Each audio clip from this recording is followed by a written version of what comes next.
20 से 22 सालों में अगेंस्ट करप्शन रहा हूँ, तो मेरे पास कुछ ऐसा मैटर आया था कि यहाँ करप्शन की बदबू थी। मैंने simply out of law after the time bound fixed under the PSG 2011 they are all of executive magistrate and violate the act as well as law. ये अनफॉर्चुनेटली जम्मू के अंदर से जो स्टेट का कमीशन था वो बंद हो गया और ये मुझे सेकंड अपील कम कंप्लेंट के लिए मुझे दिल्ली जाना पड़ा। वाइट एलिफेंट वो बना के रखा हुआ है, लेकिन खैर कोई फॉलो करने वाला हो, पीछा करने वाला हो तो हम वाइट को जो ब्लैक एलिफेंट में और नेचुरल एलिफेंट में कन्वर्ट कर सकते हैं। लेकिन वो हमारी डेडिकेशन, हमारी ब्रेविंग हमको वो दिखने पड़ती है कि कौन सा बंदा कितना डेलीवरेट। करप्शन पर कई बार हम बात कर चुके हैं और ये भी आपको बता चुके हैं कि आजकल हर डिपार्टमेंट के अंदर करप्शन हो रही है। ऐसा कोई भी डिपार्टमेंट नहीं है यहाँ पर करप्शन नहीं होती। और रेवेन्यू डिपार्टमेंट की हम बात करें तो यहाँ तो मतलब आप बात ही मत करें। ऐसा लोगों को घुमाते हैं, ऐसा घुमाते हैं कि बंदा घूम घूम कर बाद में उसको बताया जाता है। कोई और बंदे भी बताने के लिए रखे होते हैं, वो बताता है कि आपको थोड़ा कुछ दाना पानी तो देना ही होगा, तब जाकर आपका काम होगा। इसका अंत कब होगा, इसके ऊपर हमें लगता है चिंतन मंथन होना चाहिए और किस तरह से अंत होगा इसके ऊपर भी बात होनी चाहिए। लेकिन आज हम बात करेंगे तहसीलदार बहू की। उन्होंने RTI एक्ट और कमीशन की हियरिंग की वायलेशन की है और नोटिस निकाला गया है कि आप बताएं क्यों आपने ये किया है। लेकिन इन सारी चीज़ों के पीछे जो शख्स हैं उनसे हम आपकी मुलाकात करवाने जा रहे हैं। राजकुमार जी हैं, RTI एक्टिविस्ट हैं, सोशल एक्टिविस्ट हैं और शायद आप सभी लोग जानते होंगे, ज़्यादातर वो लोग जो डिपार्टमेंटों के अंदर हैं वो तो जानते ही होंगे कि राजकुमार जी कौन हैं। इनसे बातचीत करेंगे, इनसे जान लेंगे। इन्होंने कई बार ये कोशिश की कि ये इलेक्शन में कॉन्टेस्ट करने के बाद जीत कर सत्ता में आए ताकि ये थोड़ा बदलाव कर सकें, लेकिन हमें लगता है कि शायद थोड़ी समझने में इनको भूल हो गई है कि यहाँ पर सारे ही एक ही थाली के चट्टे बट्टे हों तो वहाँ पर नॉर्मली आप सरवाइव करना मुश्किल होता है। मुश्किल है इलेक्शन जीतना, क्योंकि इलेक्शनों में भी बड़ी धांधलियाँ हैं। कोई शराब पिला रहा, कोई कंबल बांध रहा, ना जाने क्या क्या कर रहा, लोगों मूर्ख बना रहे हैं लोग। लेकिन इनसे बात करेंगे। राजकुमार जी, आपका बहुत बहुत स्वागत है। धन्यवाद, और आपका भी स्वागत है। अच्छा, ये मैं इसके बारे में, ये जो तहसीलदार बहू हैं इनके बारे में ये जो नोटिस निकाला गया है, निकला है, इसके बारे में हम जानना चाहेंगे शुरुआत से कि मामला क्या है और क्यों ये नोटिस निकला। देखिए, मैं बेसिकली ही पिछले 20 से 22 सालों में अगेंस्ट करप्शन रहा हूँ, तो मेरे पास कुछ ऐसा मैटर आया था कि यहाँ करप्शन की बदबू थी। मैंने सिंपली इसको पहले, देखिए कोई भी काम करना हो तो उसके लिए पहले एविडेंस होना था, हवा में तो कोई बात करता नहीं है। मैंने एक सिंपल RTI फाइल की इनके पास है कि तहसीलदार बहू के अंदर कुल कितने कर्मचारी हैं, उनमें से परमानेंट कितने हैं और टेम्पररी कितने हैं। अच्छा। और जो वहाँ पे अवेलेबल हैं उनका जॉब प्रोफाइल क्या है, क्योंकि अगर एक PN है तो वो एक OQ का या क्लर्क का काम कर रहा है तो नेचुरली उसकी PN की पोस्ट जो है वो डमी हो जाती है वहाँ पे। वो मैंने एक RTI फाइल की, तो इन्होंने RTI का जो मुझे प्रॉपर दिया ही नहीं जवाब। मतलब प्रॉपर तो मैं तब कहूँ कि अगर दिया हो, मिसलीडिंग में तब कहूँ अगर दिया हो। इन्होंने इसको एप्लीकेशन को पूरी तरह से इग्नोर किया। फिर उसके बाद मैंने फर्स्ट अपील की, इन्होंने उसको भी इग्नोर किया। अनफॉर्चुनेटली जम्मू के अंदर से जो स्टेट का कमीशन था वो बंद हो गया और ये मुझे सेकंड अपील कम कंप्लेंट के लिए मुझे दिल्ली जाना पड़ा। दिल्ली में जब मैंने सेकंड अपील फाइल की तो ये 2019 का मैटर है, तो वहाँ पे मतलब 2019 के बाद आज 1.5 साल के बाद ये केस मेरे लिस्ट हुए। इसकी हेयरिंग जो थी इन्होंने रखी थी इसमें 26 तारीख को, तो ये 6 केस इकट्ठे लिस्ट हो गए। कितने साल पहले आपने केस किया था? ये मैंने 1.5 साल पहले केस फाइल किए थे। नहीं, अपील की थी उससे पहले, जब उससे पहले आप 2 महीने और लगा लीजिए। अच्छा, अपील धारा 370 हट गई थी। धारा 378 बाद में हटी है। अच्छा, बाद में। हाँ जी। तो इन लोगों ने ख्वाब में भी नहीं सोचा होगा कि ऐसा इनके ये जहन में नहीं था, क्योंकि यहाँ पे सब कुछ मैनिपुलेटेड होता है। मैं एक डेफिनेशन कहूँगा, a PN to chancellor all of combined with the chain that the name of that is the corruption. क्योंकि मेरे पास एविडेंस हैं, तो इन्होंने सोचा कि ये उसके बाद क्या हुआ कि जो यहाँ पे कमीशन थे 7 कमीशन बाइंड अप हो गए। मेरे को कोई रास्ता नहीं सूझा, मैंने कमीशन सेंट्रल कमीशन में सेकंड अपील कंप्लेंट डाल दी और उसके बाद उसको उनको रिमाइंडर दिए। इनफैक्ट मुझे ये केस लिस्ट करवाने के लिए भी RTI कमीशन को फाइल करनी पड़ी। अच्छा, ये केस ये केसों की स्टेटस जानने के लिए भी सेंट्रल कमीशन को आरटीआई फाइल करनी पड़ी और 1 साल के बाद मुझे डायरी नंबर मिला जो कि विद इन 24 आवर मिलता है। अच्छा, इतने हाई लेवल की करप्शन है यहाँ पे। आरटीआई को एक मतलब कहते हैं ना वाइट एलिफेंट, वो बना के रखा हुआ है। लेकिन खैर कोई फॉलो करने वाला हो, पीछा करने वाला हो, तो हम वाइट को जो ब्लैक एलिफेंट में और नेचुरल एलिफेंट में कन्वर्ट कर सकते हैं। लेकिन वो हमारी डेडिकेशन, हमारी ब्रेविंग हमको वो दिखने पड़ती है कि कौन सा बंदा कितना डेलिबरेट है। तो जब ये कमीशन में लिस्ट हुआ, तो जब इनको नोटिस हुआ, नोटिस के बाद भी ये अलर्ट नहीं हुए। नोटिस होने के बाद, कमीशन का नोटिस होने के बाद उन्होंने एक लिंक शेयर किया था कि अगर आपके पास कोई इसके रिलेटेड कोई डॉक्यूमेंट है तो आप कंप्लाइंस डॉक्यूमेंट जो है वो अपडेट कर सकते हैं, उसके बाद हम रिजाइंडर ले लेंगे एप्लीकेंट से। इन्होंने इस हेयरिंग के नोटिस को भी मतलब हल्के में लिया, इसको इग्नोर किया। और जो एज फार नोटिस जो पार्टी थी वो थे mister deputy commissioner Jammu, SDM south और तहसीलदार एज ए पीआईओ तहसीलदार बहू। जो नए आए हैं कि जो पुराने थे? नहीं, ये सारे के सारे नए हैं। अच्छा, एट प्रेजेंट जो हैं ये सारे नए हैं। ये भी वायलेशन कर रहे ये हैं? भी वायलेशन कर रहे हैं, सिर्फ उनको अपने क्लिक्स को शेल्टर करने के लिए। अच्छा। मैंने डीसी साहब को 3 मैटर भेजे हैं। वो आज भी जो डीसी आए हुए हैं वो आज भी अपने क्लिक्स जो जूनियर डीसी रहे हैं या फार्मर डीसी रहे हैं उनको शेल्टर कर रहे हैं। लेकिन ये नहीं देख रहे कि मैटर का स्टेटस क्या है, जेन्युइन मुद्दा है या इलीगल है या लीगल है। मतलब वो अपनी उसको शेल्टर कर रहे हैं। मेरी 2 से 3 कंप्लेंट भी उन्होंने दबाई हुई है, लेकिन मैं उसको फॉलो कर रहा हूँ। मैं अभी 5 तारीख को पीएसजी 2011 की भी हेयरिंग हो रही है। अच्छा, 2 नोटिस हुए हैं, हेयरिंग हो रही है, उसमें भी तहसीलदारों को बचाया जा रहा है। ये डीसी कर रहा है, मतलब डीसी एडीसी जम्मू जो है वो कर रहे हैं। उनको ये नहीं पता कि 31 मार्च 2021 के बाद सेंटर के जितने कानून हैं वो सारे के सारे जम्मू कश्मीर में लागू हो चुके हैं 370 हटने के बाद। अब ये प्राइम मिनिस्टर को जवाब देना होगा। खैर हम इशू की बात करें तो इसमें मैंने जो आरटी फाइल की थी, इन्होंने हेयरिंग को भी और इसको भी वायलेट किया। अच्छा, मतलब कमीशन को ये लगा कि एक तो इन्फॉर्मेशन दी गई है, मांगी गई है, वो दी नहीं गई सीकर को। दूसरा, इन्होंने फर्स्ट अपील को भी डिनाई किया, उसका भी डिस्पोज ऑफ नहीं हुआ। सिंपल सा एक्ट है, आरटीआई से सिंपल एक्ट है, इतना बड़ा एक्ट नहीं है कि उसको समझा नहीं जाए, वो समझ में नहीं आता। जब उसकी हेयरिंग को ही आप इग्नोर कर रहे हैं, जब आप कमीशन को हेयरिंग कर रहे हैं, अगर आप देखिए बात ये थी, they are all of the servant of the public as well the on the direction of honourable supreme court as well as the constitution of India. अगर ये संविधान की खा रहे हैं तो फिर इनको संविधान के अगर राइट चाहिए तो संविधान की ड्यूटीज़ भी निभानी है। अगर फंडामेंटल राइट चाहिए तो फंडामेंटल ड्यूटी भी निभानी चाहिए। तो अब ये कमीशन जो है वो कॉन्स्टिट्यूशनल कमीशन बैठा है, पार्लियामेंट ने उसको पास किया है, तो they all of servant of public. इनको पब्लिक की ग्रीवेंस को समझना होगा। इन्होंने वो भी वायलेट किया, मुझे तो किया, मैं एक कॉमन मैन था, ले मैन था, इन्होंने मुझे वायलेट किया। इनफैक्ट मुझे थ्रेटन भी दी। जो वहाँ के इनफैक्ट जिसके खिलाफ ये आरटीआई थी उसके खिलाफ एसएचओ त्रिकुटा नगर के पास कंप्लेंट भी रिटर्न में पड़ी हुई है under CRPC 154। But they are he also violate. अच्छा, वो भी कंप्लेंट भी वायलेट कर चुका है एसएचओ।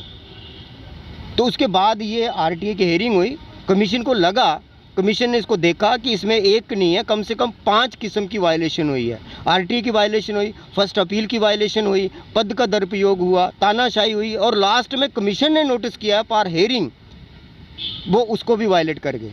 उसको भी इन्होंने प्रेजेंस नहीं दी, जो कि वॉइस हेयरिंग थी, not present, not video live. In fact के ये वॉइस हेयरिंग थी और कॉन्फ्रेंस थी, उसमें भी ये प्रेजेंट नहीं हुए। बाकी भी हेयरिंग थी, बाकी वाले प्रेजेंट हुए, कमीशन ने उनको समझा, सुना, लेकिन कमीशन ने उनको इस तरह का नोटिस नहीं किया कि कम से कम उन्होंने कमीशन के नोटिस को तो वायलेट नहीं किया।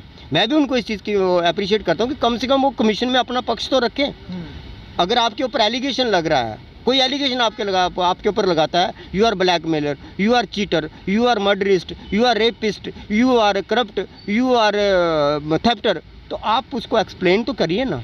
अपने आप को कानून कहता है, रूल नंबर 16 के तहत आपको कानून कहता है रिस्पॉन्ड को पहला चांस मिलता है। कंप्लेनेंट को जुडिशरी जो है वो रिस्पॉन्ड नहीं करती है, लेकिन रिस्पॉन्डेंट को कहती है आपके ऊपर एलिगेशन लगा है, आपको प्रायोरिटी दी जा रही है, आप इस चीज़ को प्रूव करें, क्योंकि एलिगेशन आपके ऊपर लगा, लगाने वाला तो मैं भी लगा देता हूँ, लेकिन उसके पास एविडेंस होना चाहिए। और अगर एविडेंसली आपके पास कानूनी तौर पर आपके पास दस्तावेज हैं तो आपको एलिगेट किया जा रहा है, आप इसको रिस्पॉन्ड करें।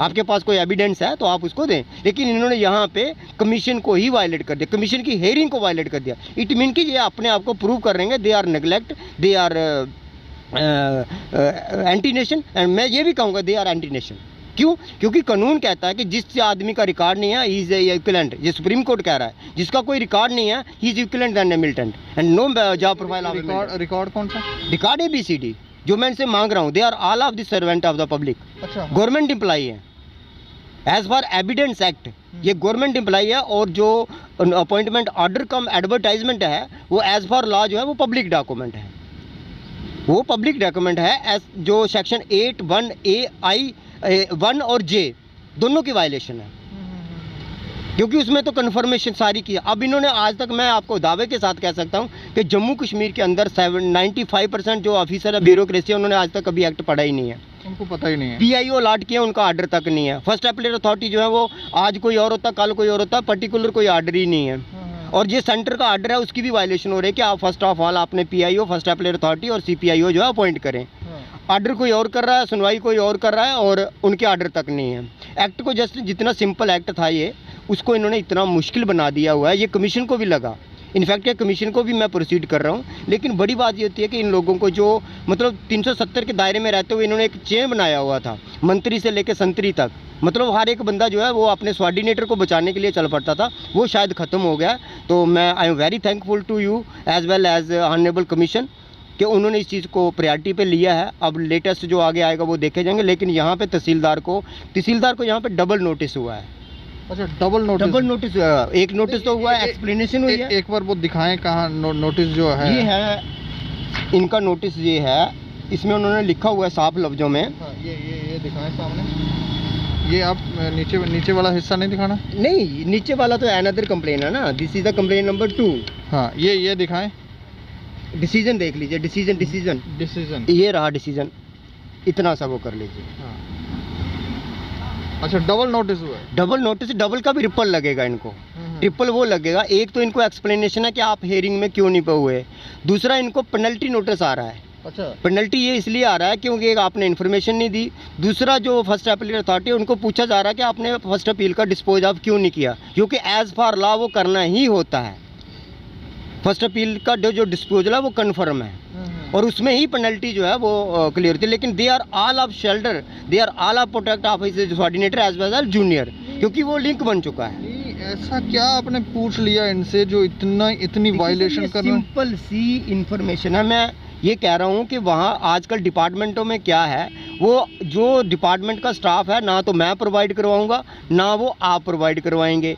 जो स्टाफ है वो गवर्नमेंट का काम है प्रोवाइड करवाना। अगर आपके पास स्टाफ कम है तो इसका मतलब ये तो नहीं कि आप उसकी वायलेशन करें, ये तो नहीं ना हो सकता है। अगर आपके पास एक पोस्ट है IPS ऑफिसर की, तो आप क्या करेंगे, उस IPS की पोस्ट के ऊपर क्या कांस्टेबल को बैठा देंगे? अगर एक तहसीलदार है, naib tehsildar, they are both of executive magistrate, तो क्या आप एक क्लर्क को या एक चपरासी को तहसीलदार के लिए बैठा देंगे? नो। यहाँ इतनी अनएम्प्लॉयमेंट यहाँ पे हुआ है, ये ऐसा कर रहा है, ये ऐसा हुआ है। एक chainman is the below then, chainman is the post below then A PN, और वो जो है वो असिस्टेंट का काम कर रहा है, और वो भी डेली वेजर, और लाखों रुपया पर मंथ वो जो है वो कमा रहा है तहसीलदार ऑफिस के अंदर। मैंने अभी पीछे डोमिसाइल का स्कैम पकड़ा इसका, जो 100 रुपये इकट्ठा कर रहा था, वो बाद में पकड़ा गया। DC के पास कंप्लेंट गई, DC ने इसको शेल्टर किया। ADC सतीश शर्मा, मैं शरेआम बोल रहा हूँ, ADC Satish Sharma, ADC at present Jammu, ये सारे प्रूफ हैं, एविडेंस है मेरे पास। He is much corrupt person and shelter to deliberately for casteism, prevention of ADC Jammu Satish Sharma. अच्छा, he also noticed to me out of law after the time bound fixed under the PSD 2011. They are all of executive magistrate and violate the act as well as law. They are all of law implementers. I am not law implementer, but in the queue of lawmaker. But they are all of law implementer. If the law implementer is break the law, then who is he? अब सवाल ये पूछिए, एक जज है, उसका बेटा अगर मर्डर करता, जज कहता मेरा बेटा इसने मर्डर करता, तो जज को मर्डर करने की इजाज़त किसने दी? क्या कॉन्स्टिट्यूशनल में ऐसी जगह? आपको पता होगा, a former chief justice of the high court justice Karnan 6 महीने की जेल काट के आया by the condemned of court. आपको पता होगा सुप्रीम कोर्ट ने प्रशांत भूषण जी को 1 रुपये की penalty lie bye the condemned of court. तो तो फिर ये किस खेत के रहनुमा है? ये वही धारा 370 वाली जिंदगी जी रहे हैं अभी। ये वही जो 370 की 35A की जो जिंदगी थी, जो लिंक था, मैंने आपको पहले बताया, state employees linked with the chain, the name of the chain that is the corruption. A PN to chancellor all अब कंबाइंड विद इट। वो चपरासी अगर दरवाजे के बाहर 100 रुपये ले रहा है तो वो नेचुरली 10 रुपये की सब्जी अपने बॉस के घर में शाम को छोड़ेगा, तभी उसके खिलाफ। अभी आपको बता दूं, DC के पास डिपार्टमेंटली इंक्वायरी पड़ी हुई है इनके खिलाफ, रूलिंग तहसीलदार के खिलाफ डिपार्टमेंटली इंक्वायरी, और DC ने खुद वायलेट कर दिया। DC जो है DC जो है वो जिले का मजिस्ट्रेट है, वो ही कानून को वायलेट कर रहा है। FC की डायरेक्शन है, FC ने रिपोर्ट मांगी, इन्होंने नीचे से ऑर्डर कर दिया। अब मैं फाइनेंस कमिश्नर को पूछूंगा कि आपने इनसे रिपोर्ट मांगी, इन्होंने डिस्पोजल ऑफ दे दिया। Who is liable for that? क्या यहाँ पे IPC 427 की वायलेशन नहीं हुई है? Misconduct of ₹50 because I have expand more than 10,000। नहीं तो ऐसे लोगों कुर्सियों के ऊपर बैठने सर बात ये होती है कि ये तो मतलब जो हमारी चेयर होती है उसको देखना चाहिए। मैं आपको ब्लड रिटर्न देता हूँ, माफ़ करना इस बात, आप चाहें तो डिलीट कर सकते हैं, लेकिन जितनी करप्शन हमारी जुडिशरी में है, जितनी करप्शन राजभवन में है, इतनी शायद कहीं भी नहीं है। राजभवन में भी राजभवन के अंदर करप्शन है। आप चाहें तो मैं आपको एविडेंस देता हूँ, राजभवन के अंदर करप्शन है, और शायद मेरी बात LG तक जा नहीं रही है। मैं 10 लेटरें लिख चुका हूँ उनको अपॉइंटमेंट के लिए, बाद में मुझे RTI फाइल करनी पड़ी कि आप मुझे क्यों नहीं अपॉइंटमेंट दे रहे हैं। I am a prominent citizen of the country as well as state. I have contested the toppest event of the country, that is the democracy event, वो है लोकसभा। मैं सेगमेंट 6 से लड़ चुका हूँ, सेगमेंट 78 से लड़ चुका हूँ।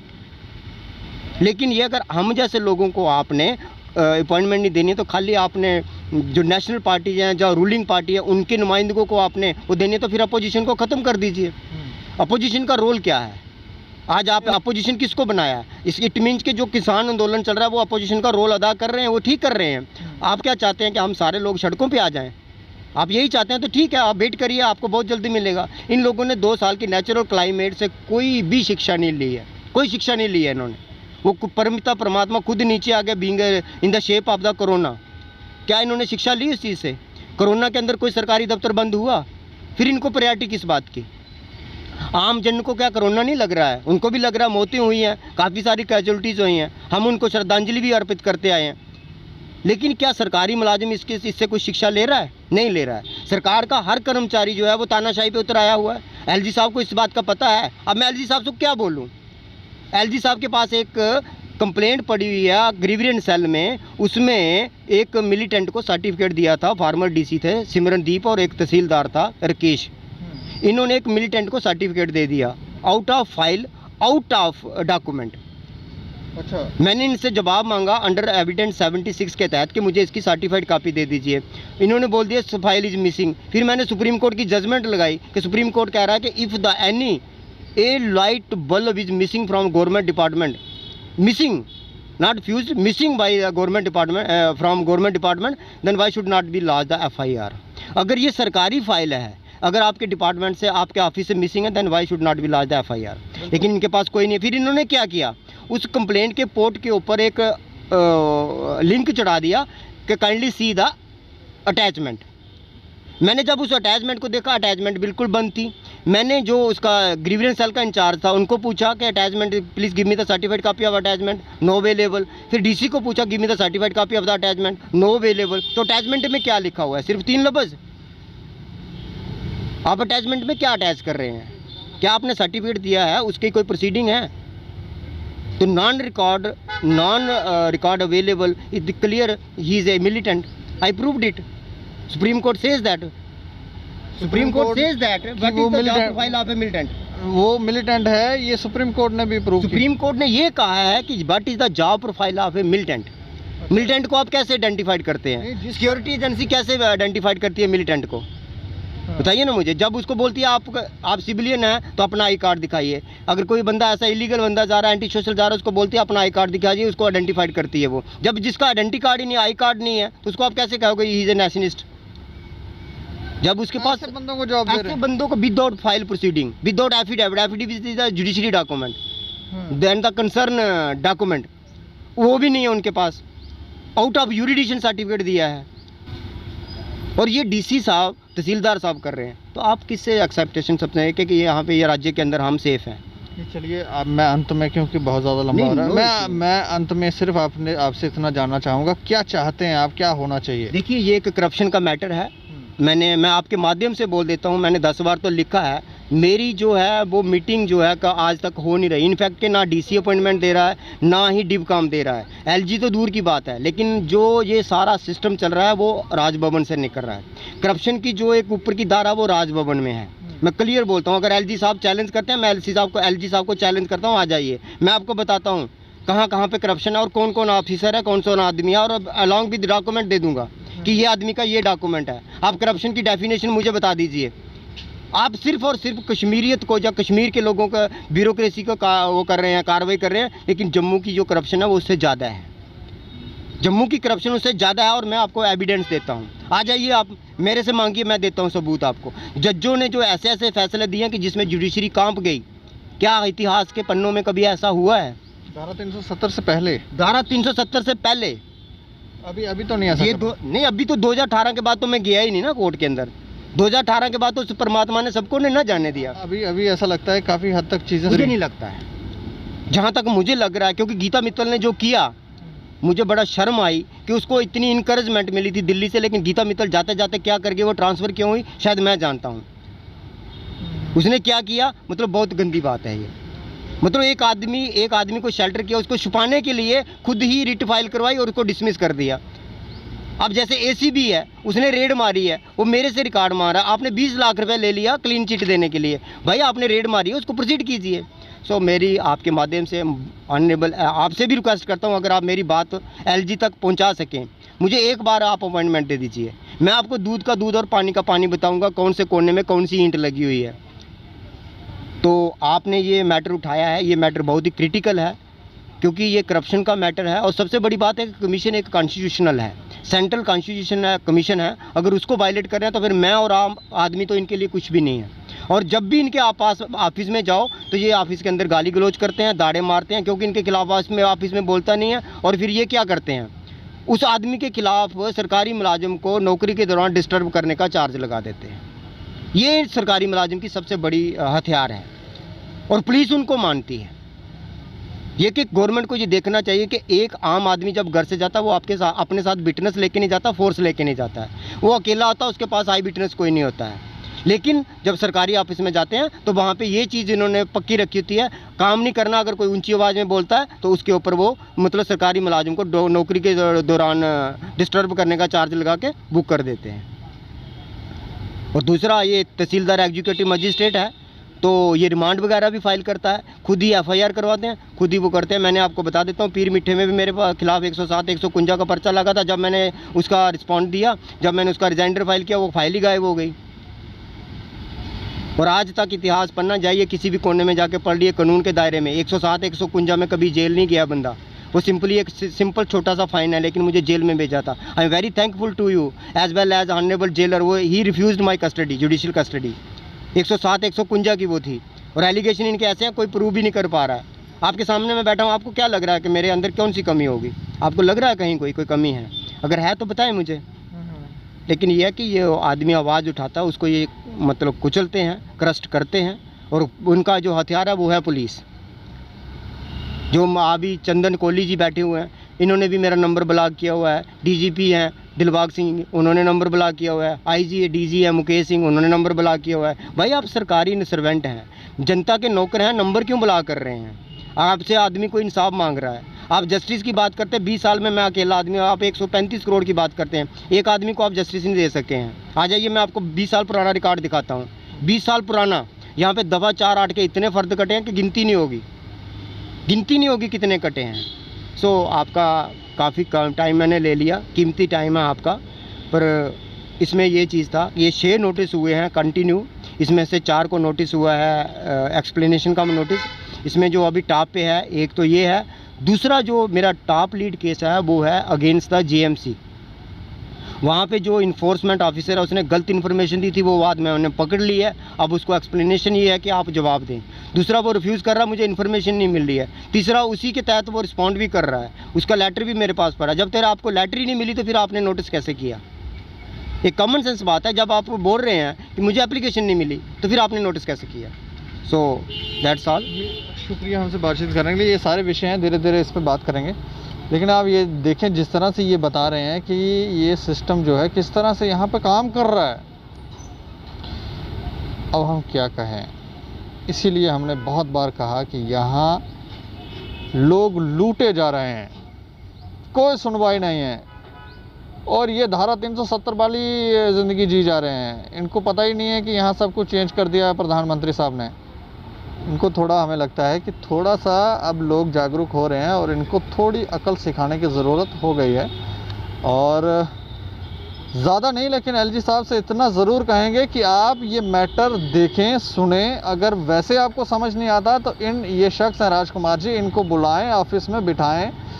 क्यों इनको मुलाकात का समय नहीं दिया गया? अपने ऑफिसरों से भी पूछें कि क्यों आप इनको नहीं मिलने दे रहे हैं, और जाने कि लोग किस तरह से, आपके सिस्टम के अंदर लोग किस तरह से काम कर रहे हैं, आपको भी यहाँ पर मूर्ख बना रहे हैं। इतना हम ज़रूर कहेंगे। बाकी आप लोग अपनी राय ज़रूर रखें और देखते रहें दैनिक सवेरा समाचार। मुझे और मेरे सहयोगी अरुण डोगरा को दें इजाज़त। नमस्कार।